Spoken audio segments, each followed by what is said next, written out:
Hello and greetings. My name is Shwa, and I am the host and founder of a podcast called Light Up with Shwa. It's a weekly podcast on conscious living and parenting. I have a very special guest with me, David, who is sitting in Vesterberg, Michigan, ah central Michigan, right in the middle of the mitt. and we will talk about where what is his view and all from his window, the room he is sitting. Not yet. We'll talk about that later. But I would like you to subscribe to this podcast and please listen to this or watch this episode. I have David with me, so if you would introduce yourself, David, please. Thank you with your full name and what do you do? All right. Well, thank you, Shwa. I'm David Wagstaff. I have the fortune of founding 3 companies that I enjoy working with a lot. The first is Alfrea Wellness that we'll talk a little bit about. Mm-hmm. It's cultivating healthy workplaces and communities through the power of fresh food. Then I have Clarity FI, which is a financial management consulting firm for businesses, so kind of virtual CFO style business. And then the third is entrepreneursnet.net. And we'll talk more about this, but we're aspiring to make a difference for 100,000 entrepreneurs by May 2024. So we have a very specific date. And we have a lot of positive things going on with that business as well. Thank you. And that's where I connected with you from Entrepreneurs Network. I am a member of that on LinkedIn, and I found very interesting stuff there. So I was like, okay, why don't I interview you? I didn't know you were the person, but nice to meet you and nice to see you on Skype.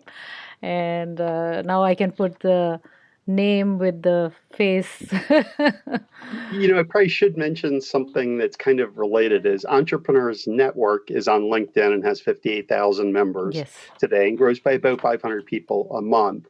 Entrepreneursnet.net is a new website that we built to support entrepreneurs. So it's webinars, things like this that are out there where entrepreneurs can really learn from one another. But you might hear me talk about both, and I don't want it to be too confusing later. Yes. Entrepreneurs Network, LinkedIn, entrepreneursnet.net is a website. Oh, okay, good. Yep. So, but that is related to the network. That's right. LinkedIn, they're both tied together. Yeah. Yep. Okay. It's all part of how we're going to, add a lot of value to a lot of entrepreneurs, hopefully over the next 5 years. Okay. All right. So, well, I'll begin. There's a lot to talk about, and you have so much you're doing, and so I don't want to confuse myself and my listeners and audience. Let's begin with. I was really intrigued by your website when I saw Alfrea, which is on health and food, and I am very much into it also. And so I was like, oh, wow, this person is like Entrepreneurs Network. What does it have to do with that? But yes, I believe that it has to do a lot with that, with the healthy environment and food. So can you talk a little bit about Alfrea and how did it come into existence? Like, what made you think to put this together? So as an entrepreneur, I get really passionate about all my businesses. So I'll try to keep this a little bit concise. But Alfrea Wellness, started out really as a sharing platform. So Airbnb, obviously, most people will know Airbnb. So we created Airbnb for the garden. So a lot of people have land. I actually manage a 30-acre farm as well. And I needed to find people to work on the farm because it's 3 hours away from where I live. And so how do you find someone to work on a farm? Oh. And there really wasn't a great way. We tried Assigned by the Road. That feels really antiquated in 2015 when we started this. We tried Craigslist. It didn't feel like the right platform. So we created Alfrea. So that was our starting point. We have pivoted a couple times as entrepreneurial businesses also do. I apologize if you hear a little wave runner in the background from time to time. I'm on a lake, which I love.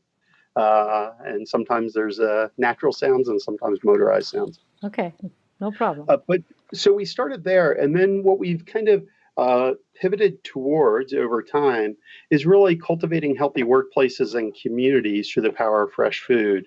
What do we mean by that? So we go in and we do education. We do fun and engaging programs. get into the whole pitch, but there's this enormous healthcare issue in the United States and globally. Hmm. But in the United States, it's a $3.4 trillion issue. And it turns out Which means what?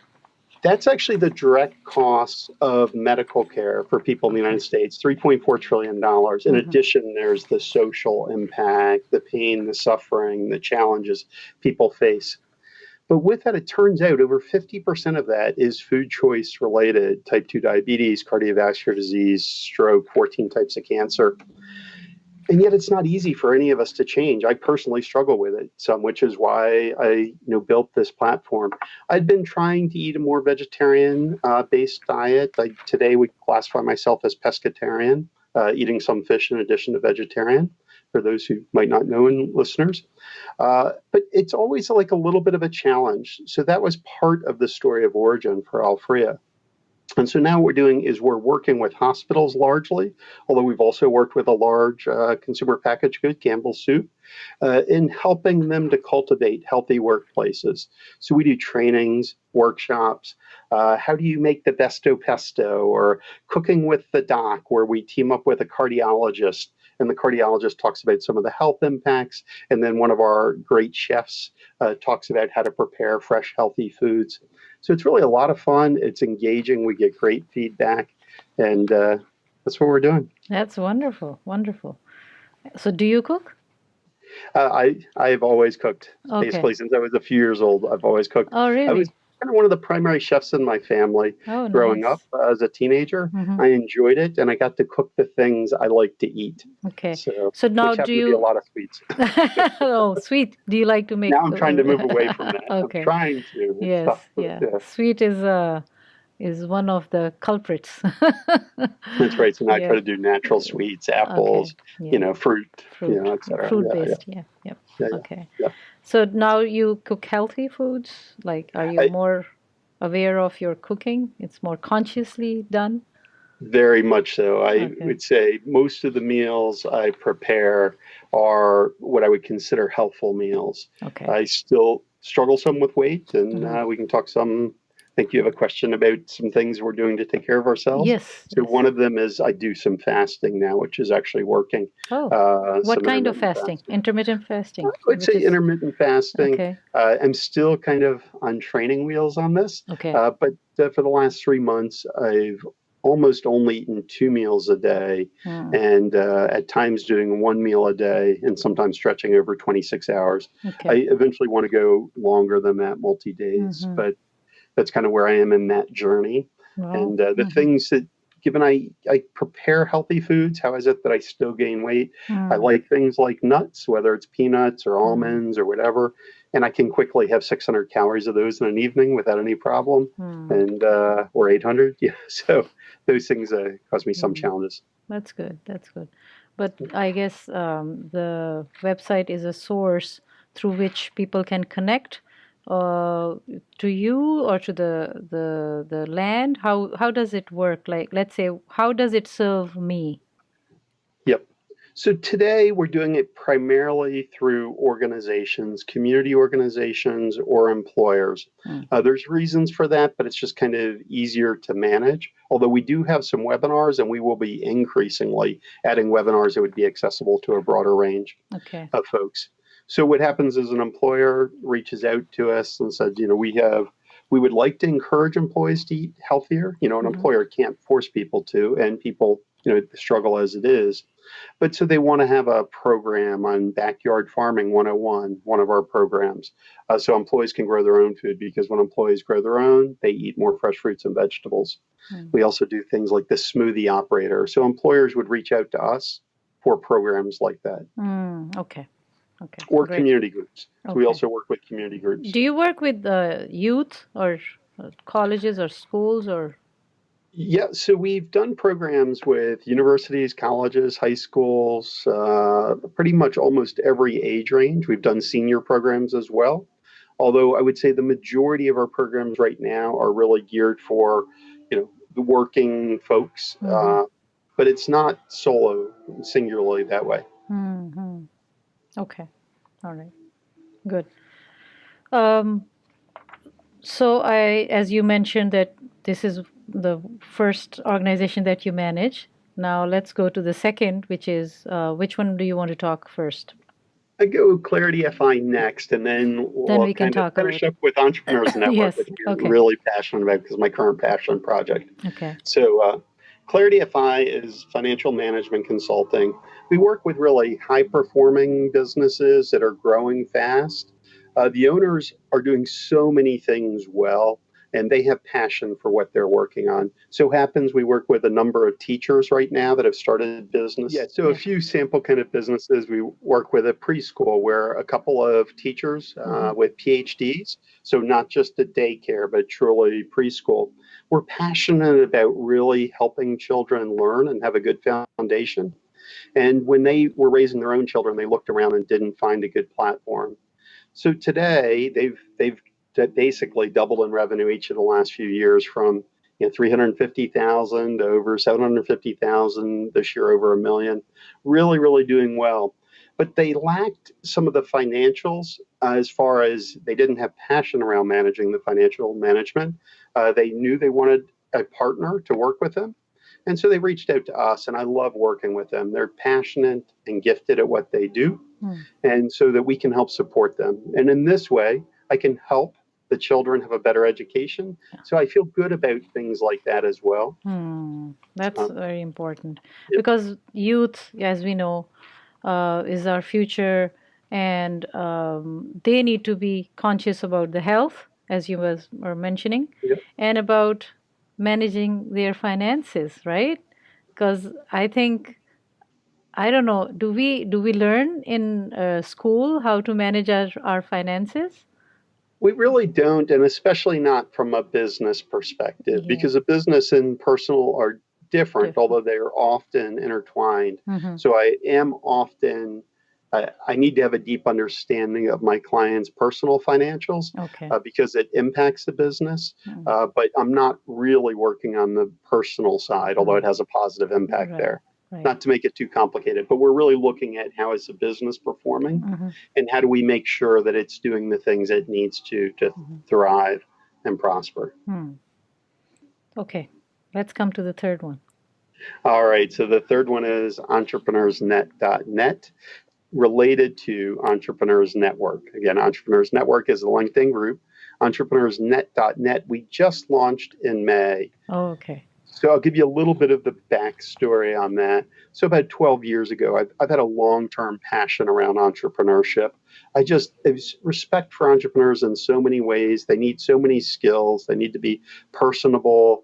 If they have employees, they need to be a good leader.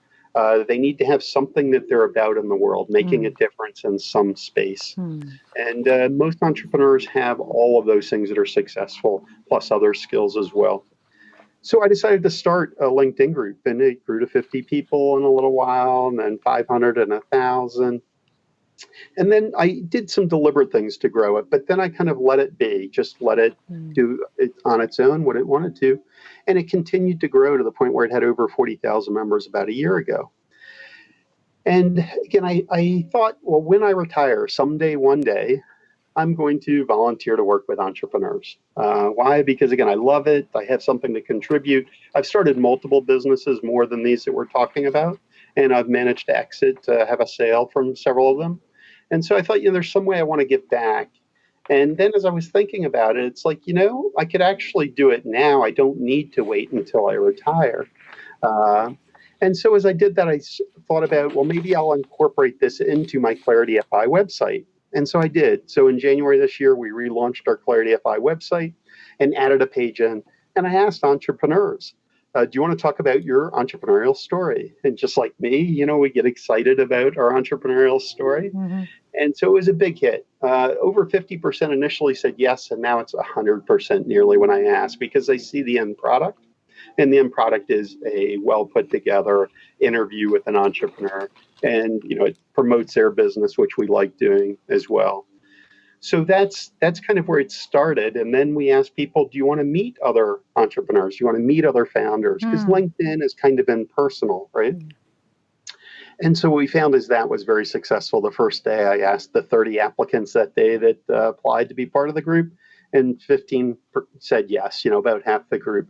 And then the next day I asked again, and within 2 weeks I had 135 people saying they wanted to be part of a peer group meeting other founders. And I'm like, wow, this is great, but it's a global group. So getting people together at the same time is challenging. So ultimately, our solution was to set up a website where people could choose when they wanted to participate in a meeting with founders or when they wanted to attend a webinar. Mm-hmm. And so we started ideating Yes. the business in April. We started thinking about how do we build a website. Okay. We went live within about a month. As an entrepreneur, my way of being is often move quickly and then make changes as you need to versus doing something perfectly the first time. And so in April, we thought about it. In May, we went live, beginning of May, and we've already grown to over 400 people. I think it'll be 450 by the end of this week. And those are people who have signed up, who find value in what we're doing. And we're really, really focused. I know we'll hit that 100,000 number with the Growth and Entrepreneurs Network without much additional effort. But the real challenge is how do we make sure we add value to entrepreneurs? Because that's really my commitment. It's not just to have a platform where people sign up and they have a badge or whatever says they're a member. I want to try to find ways to help support people. I think there's just huge potential societal impact by having people do something that makes a difference, something that they see makes a difference. Each person sees their own way. You have this wonderful podcast, and that's part of your way of making a difference, right? Thinking about consciousness. And so I think there's lots of expressions of making a difference in the world. And I think if we can help 100,000 entrepreneurs succeed, whether they're disadvantaged or whether they have every advantage, it's okay. It's all people trying to do something to make a difference. And I definitely have a very much of a sweet spot or a warm spot for social entrepreneurs, people who really try to make a difference in the world. Wonderful. So, can you give an example, like how would a person like me? I'm a member of your network on LinkedIn. So, how can I benefit? I am beginning. I am a podcast host and founder. I'm still, working on it. My product is still not there yet. I'm not, I don't have million followers and all. So, how can I benefit from it So or there's learn lots from of it? so there's lots of ways that we're setting up for people to benefit. One is we're doing podcasts, or not podcasts, webinars. Mm-hmm. We might talk to you about doing one for the program or maybe some way of sharing. We can talk about that later. Mm-hmm. But you can participate, you can host. So all of our hosts are members. So we have people hosting on whatever their area of expertise is. One of our folks is doing biology and how to utilize biology to be the most effective entrepreneur. That's kind of an interesting topic. We have someone else talking about how to get more out of your work without working harder. Again, something else that's of value. I'm doing one later this week on how to start a business. Oh, okay. I should We'll watch do that. other ones on how to succeed and flourish. Those are all in the webinar space. We also have an online directory where you can get to meet other people. Okay, that's what I wanted to ask. Like you can connect to others, can find mentors. Is that how it is? That's right. We have mentors. We have Peer Connect where you can meet with other founders, Mm-hmm. and you may have some particular business challenge you're facing right now, right? And so you can talk to other founders. And I think the way I envision it going, we're early enough that I can't say it's all the way there yet, is that the same founders will get on every week or every month, and then they'll learn and trust one another. So it becomes a trusted business advisory group for one another. So and this is all free. Sorry, this is all free. We are connected to each other. How does it work? Yeah, so we have a freemium model. So most things are available for free today. Many things are available for free, right? You can meet other founders for free. You can host podcasts or webinars, and you can watch them generally for free. We do have some things that we're starting to charge for. We have a program to look at the attributes for entrepreneurship. So each of us have our own attributes and strengths and weaknesses. So we're actually teaming up with a person who has a PhD, professor, who has developed this really cool program to help each of us understand where our strengths are and where we can use improvement, and then work on those areas of improvement. That'll be a paid program, but it's very inexpensive. One of my commitments is that I want this to be affordable for everyone in the world. So in the United States, people can often afford things, but if you're a student in India, I want to make sure that it's affordable for a student in India or Nigeria or anywhere in the world, because that's my commitment. My commitment is to make a difference for 100,000, not just 100,000 people who can afford to pay whatever, $1,000 a month. There's another website like ours that charges $1,300 a month. Oh, okay. It's just, that's not the space I want to play in. Okay. That's just, when we charge, we're charging like $10 a month, but many things get available for free. So we try to make it very affordable. That's pretty reasonable. Yep. Quite reasonable. Right. And when people do pay, by the way, they're supporting the platform. So we love when people volunteer to pay, but it's not required to get good value out of it. Right. So can you tell how many, internationally, how many entrepreneurs are connected to this website? Is that okay for you to tell? Sure. Absolutely. So Entrepreneurs Network is the 58,000. In the United States, there's 26,000. The remaining members are around the world.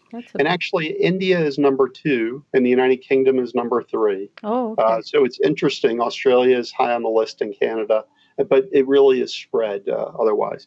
Now, our specific website, which is really, I think, more of your question, we have almost 450 members right now. And I can't tell you exactly what the percentages are, but I believe it mirrors what's in Entrepreneurs Network. Okay. I know that there's some, like we're doing a survey right now, and the United States is the most common, I think, at 50%. India might have 30% of the remaining, or 20%, 25. Definitely a large number of entrepreneurs from India join. Good. Wonderful. Yep. Okay, so... Well, that was quite an explanation about. And how do you manage all this? Like, it's like, I don't know. I'm just like, you have to keep like weekly schedule to manage each, or now is it on their own? Which one is the first one, and which one is the youngest out of 3? Entrepreneurs Network is the youngest of the 3 businesses, for sure. Although if you count Entrepreneurs Network, it's a bit older than actually maybe the oldest of the 3. So depending on which part of it you're talking about. Okay. How do I manage it? So I try to set aside about a day a week to work on Alfrea. So that's about the time I have. I have a few people who are already in place with the business who can do a lot of the things that need to be done. And so that's one way I manage it, manage through others who are also committed to the same kinds of things that I am. Clarity FI, I work on a kind of as needed basis for clients, probably works out to a day or 2 a week as well. And Entrepreneurs Network, I'm working on all the time. Literally, I know you're going to ask about work-life balance. Yes, that's what my question was. Do you believe in that? Or do you practice that? Do you preach that? How does it work? So to me, work-life balance takes on a different meaning than to other people. Okay. In part because I think the term work, sometimes people view as almost negative, right?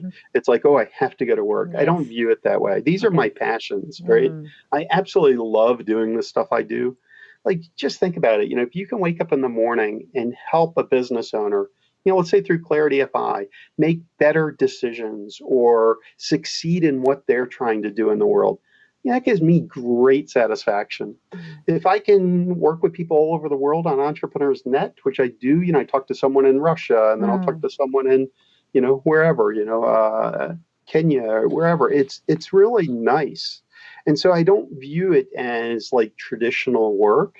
To me, it's much more like this is my social interaction as well. And I think many entrepreneurs, they may not always articulate it that way, but I look at how many entrepreneurs I know. My father-in-law is, like 78 years old. He's still doing his business. He doesn't need to financially, right? There's no financial requirement to do it. He could have quit years ago. Yeah. But he does it because it's his passion. He does it because it's his sense of community. So to me, that's how I find work-life balance. Okay. But I also am in a really, really flexible environment by being an entrepreneur with people wherever they are. So, some days I'll go out and go swimming at noon, which is just great. Some days, 4 o'clock in the afternoon, I'll do that. I'll go take, off. And then I'll come back in and I'll work maybe until 10 o'clock at night, and I'll be up at 4 a.m., Yeah. doing some things, and then I'll go back to sleep for a couple hours. Very, very flexible schedule. And, when I'm on my cell phone, I'm basically working in some way, connecting people, bringing them into the network, doing a survey of members or whatnot. So to me, it all flows together. But I also try to set up my environments in that way. So I'll mention Sam as a young man in South India, in Tamil Nadu, Salem. And he is just an amazing guy, does all this work. So at first, we had to kind of find our space and work-life balance, right? He's like, well, how many hours do you want me to work?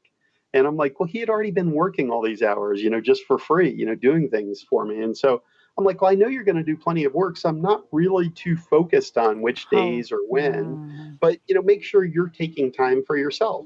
So now I would say most weekends he takes off, but he will still work maybe an hour or two because there's something he wants to accomplish.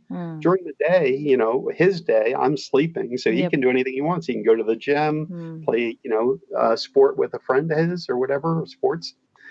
So it's really a very, very flexible environment, and I love that. And he loves that. He actually says one of the things he loves best is he can wear any clothes he wants, anytime he wants, anywhere, right? And he moves. He travels around the country when he's working. Yeah, it's all fine. It's very, very flexible. That's nice. Do you think this is going to be the way like presently? I know we have lots of flexibility. People are working from home. Organizations are allowing their employees to work some partially from home or full time. So do you think as an entrepreneur and being in this field, it's going to go this way? I do think there's going to be increased flexibility in how people work. It doesn't mean that this works for every person. Some people, as you mentioned, need the structure. Some people, the home environment would be an absolute mess for them to work in. It'd be a distraction. But I think increasingly, entrepreneurs play a bigger role in the world economy. And I think they can often create flexibility. People become an entrepreneur for many different reasons, but one of the ones I hear most commonly is that work-life balance, right? Yeah. It's maybe a mom or a dad who had kids recently, and they want to be home with their children, and they have that flexibility to do it when they are their own boss. But that's not true for everyone. For other people, again, that doesn't work. Yep. Good. How would you describe parenting, like in general? What do you think when you hear this word, parenting?